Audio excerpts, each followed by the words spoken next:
Hello viewers. Now, funded trading challenges, or in this instance funded futures trading challenges, they are harder to pass than you're led to believe from social media. Now, in fact, it's probably about 85-90% of people do fail. That's a stat banging around.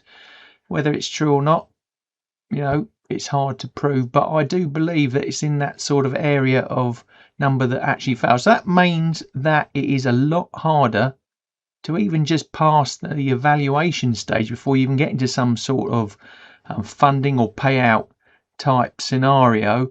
And I've, with my curiosity, decided to have a little play around with different accounts over different providers to see if I could pass them, and I have done, and I've sort of created a Renko cheat code structure on how to do it. And I want to share a recent pass of a funded challenge, a 100k challenge. I'm not going to tell you who the provider is because I don't like to promote them for free, but essentially in this video we're going to go through the results I achieved, the Renko strategies, and other top tips around how to pass these challenges. Going to have a quick look at as well. So by the end of it, you're going to have your own roadmap how to hopefully consistently pass these challenges. And do also remember, a key variable here is these firms, they're, I think, heavily biased in looking for you to lose, and the rules that they have can catch you out so easy, and they change also at every level. When you pass, don't expect it to get easier. It in fact gets harder. So we've got lots to get through in this video. Like I said, hopefully by the end of it you'll have a much clearer picture of how you could tackle these challenges.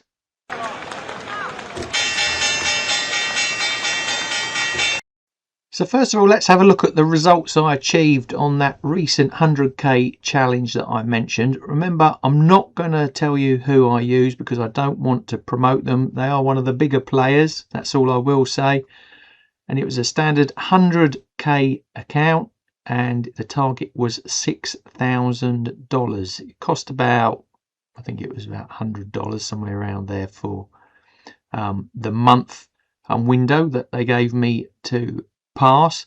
And also, as a note, throughout this I'm going to be dropping in bombshell winning hints and tips for you that are going to save you lots of pain and agony and get you past that finish line here. So let's get into the results. You're going to say probably first of all, doesn't look very spectacular, looks pretty slow. Why did it take you, as you can see down there, 19 days to pass? And that, first of all, is one of the top secrets to passing these, is don't take on unnecessary risks, right? You might get excited, you might see these YouTubers saying pass these things in 2 days and make your fortune.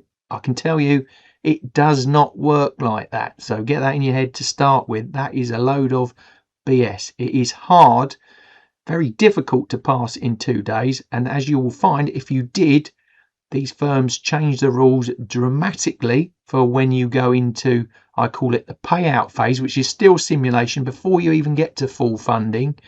And then again, it changes again in the funding stage. And each stage, there's very rarely a provider out there that gives you the same rule set throughout. They change the rules the next size up, whether it's the sizing, different silly rules about you can't trade in these time zones. All of that affects your strategy, messes you up, ruins your consistency. And that's not how the real world of trading works. Remember, these aren't regulated broker firms, they are technology companies. It's a game to them, and they win by playing yours like a casino owner against you. So if 85-90% lose, they fund the other side with those that do make money with the earnings they've taken from the losers, and there's lots of losers. So hopefully you watch this, you'll get on the winning side. But let's get into the results. It's taken this challenge 19 days to pass, and I didn't take on any massive risks. I used my Renko process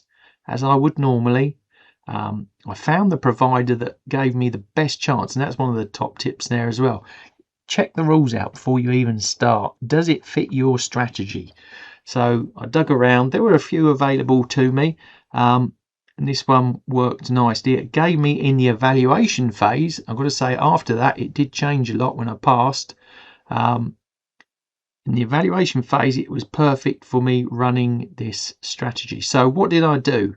It was a 100k account, and I used Kelly criterion. I knew what my strategy statistics and odds were, and for this strategy I wanted a high win rate, a low risk reward. And people will tell you must do 1-to-1, 2-to-1 risk reward. That is also a load of BS, because you, as long as you know how you can maintain a high win rate, you can have a low risk reward. And that means we were notching out trades, and we did 123 trades in this period to get there. We can take the smaller winners consistently over time, and because we know those statistics, it also helped me with my scaling. So I was ranging in between risking $375 to $750 per trade. And also another top tip, and another thing that really gets on my nerves, is when they say 100k account, you get 100k of buying power. That is absolutely rubbish. Just work out the maths yourself, because they give you 10 lots. For example, say you traded 10 lots of Euro or USD futures. Each lot is worth 100,000, so that's $1 million of buying power. So that number of 100k accounts, 50k, 200, it's just marketing to get your head round a number to make you trade. You're getting far more than that in terms of actual buying power. This example, I think I could trade up to 9 lots of whatever market I choose, and that is far more than $100,000 of risk. So getting the sizing right, massively important to start with, and this was my basis for doing that. So I knew my sizing, and hence why the results were actually quite small, because I knew once I hit my targets I was taking the money, banking it, and over any given day you can see it ranged from flat. I didn't actually have any losing days during the 19-day period it took me to get there. Lowest day $19, best day $827, and this is where statistics and using statistics come in massively helpful for you as well, because you can see that equity line during the day. That gave me that massively high Sharpe ratio. So I'm also looking at maintaining a high Sharpe ratio. And to the right of that, I use this thing called value at risk. So when I come in every day, it's a rolling 10-day calculation. So once I'm through 10 days, you can start with your own assumptions to start with. But this is also telling me what my expectancy is within 95%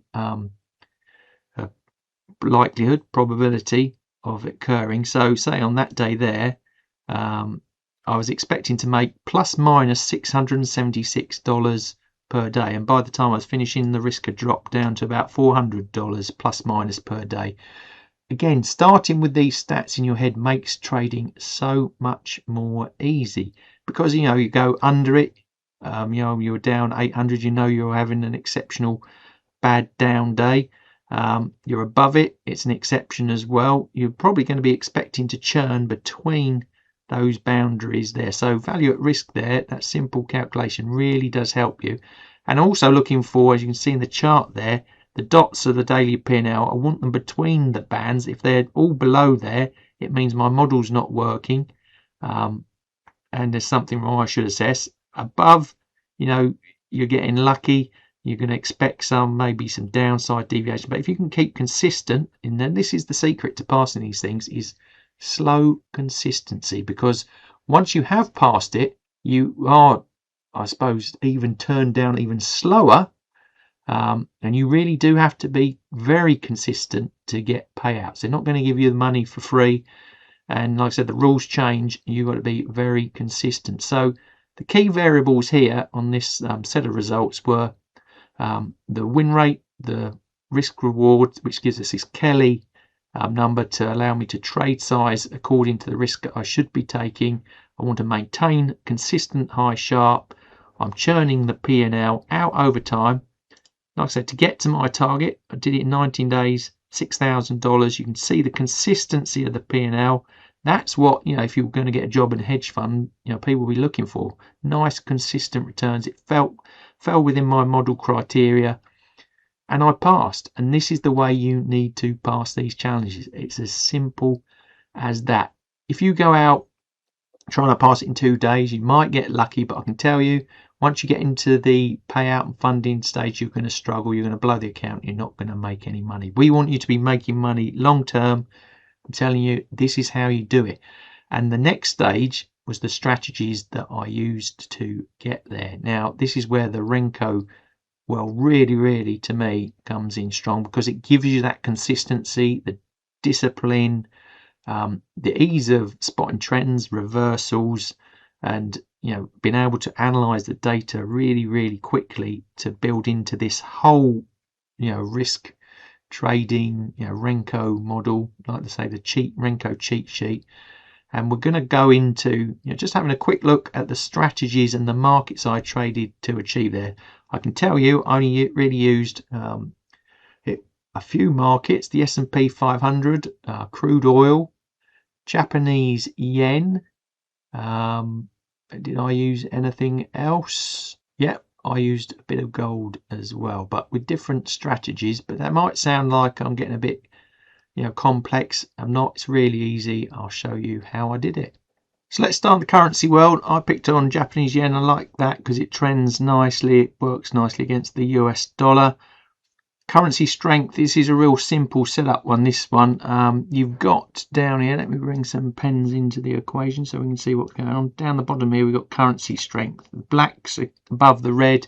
That means the US dollar is stronger than the Japanese yen, vice versa. So in here, this is our trend filter. We'd be only looking to take down trades if the quick fast stochastic, the trend direction under that moving average, and the CSI all lined up. We would then go over to the Japanese yen contract, much faster block size than that, and we'd be looking for these peaks and troughs in the RSI, a lot faster variables there. And as it breaks, let's take an example, an obvious example here. You see that there, everything lined up, crossing back down through the 80, crossed over its percentage D line as well. We're in the trade. How do we get out? We get out in the opposite, move back up, so we get in here. But like I said, this side, the trend filter has to equal that side or there's no trade. So let's go into and before we move on, this one actually works across the day, so that one sort of keeps ticking in the background. Let's go over to crude oil next. So this is my mean reversion play here on crude oil. It does like to bang between the bands, but we need a higher filter, which is this guy here. This is going to give us our trend direction. So it's like a trend mean reversion trade, this. So at the moment it's all we're looking for bullish trades, but we want these points here of interest to get us into our trades. And this is the key factor below that, which is the Z score. And the Z score is going to tell us how far away from the mean it's moved. So we're looking for movements down there. We marry in with the stochastics below that as well. As long as the high trend filter is in the same direction, we would take that trade. And then we also use a 5-minute candlestick just to confirm the Z score as well there. So we want that also to marry up to that. And then we're literally looking, like I said, for the price to move between the bands. That's that play. That's as simple as that.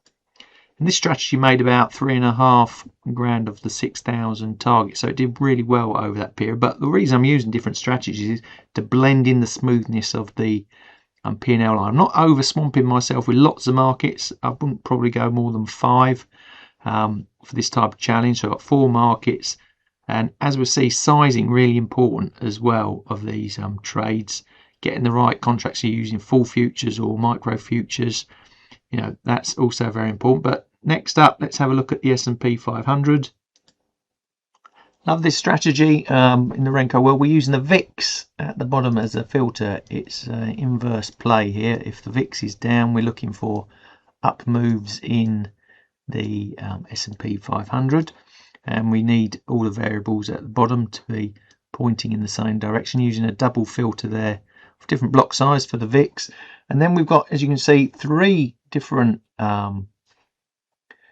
S&P chart windows here set on Renko, and we've got different block sizes: $1, $2, $3. And what I do is when I come in before I start trading, I'll do a volatility assessment to pick on the block size that's most appropriate. If I was doing this longer term, I wouldn't do this, but we're day trading, we're almost in the world of scalping, or very quick trading for that matter.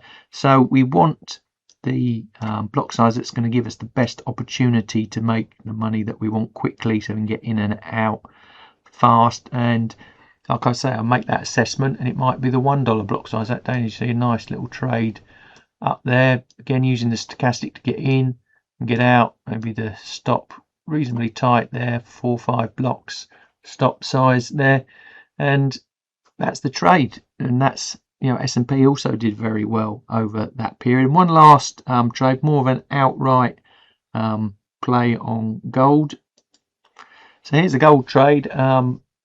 Again, block size really critical to getting this right. And obviously, as volatility increases, you want to get the right block size. And gold can bounce around, but during the period of the challenge, it was quite flat. So I was using a smaller block size, $2, $1 even at times, and just using the higher block sizes to create the trend filter. So I want in this example here, the $8, the $4 all lining up in, say, bullish or bearish, to then be putting these trades on in the faster market. And we've got the RSI looking for it to be above 50 or crossing up under, but the important one is the stochastic. We get in on those, like say, turns and get out very quickly, locking our profit. We're not being greedy, we're just taking bits out of the trade. And like I say, consistently over the 19 days, 120 odd trades, came to $6,000, no losses, high win rate, great sharp. Thanks very much. Now, just a brief touch on trade sizing. So another spreadsheet for you to look at. Sizing we're talking about now. Remember earlier I was talking about what trade size are risking between 375, 750, but getting the right contract, getting the right size of position, also massively important, because a lot of people over leverage, they blow their account very quickly. So getting the sizing very right, very correct, is very important, and this is what this spreadsheet would do for you. Now, it's all very simple. Got the 4 instruments that I was trading. We can see down here, there's my Kelly's risk size. So all I would do in this spreadsheet is say I wanted a 5-point stop on the S&P 500 ES or MES contract, risking 750. That would say I could either trade 3 full futures or 30 mini contracts. So 5 points, quite tight. If you took it to 10, you're trading 1.5 or 15.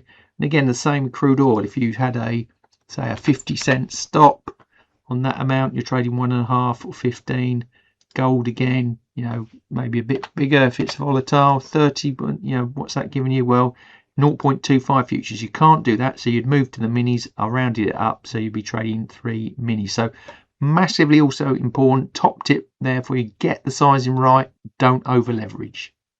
So the secret to passing these funded challenges sort of takes me back to a quote that someone gave me when I was first learning to trade. And they said, winning trading is boring trading. And they're very correct.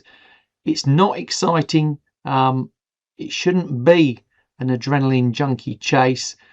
As you've seen here, a lot of planning, doing your homework around the futures firms you're using, and having a proper plan in place that you can execute easily is the way to do it. And take your time. Give yourself time to pass these challenges. Don't be rushed into completing it over 30 days. If it takes you a second month to do it, get there, but you're in it for the long term. Think of the long term instead of those, improbable short-term gains. Not going to happen. And when, like I say, you get to the payouts, the payout process is slowed down as well. You're not going to get super rich very quick doing these things, but you can make a decent living turn out of these if you take your time and do it properly. And then you add on top of that the Renko world, that to me transforms the whole process, just makes it so much easier to execute this whole plan.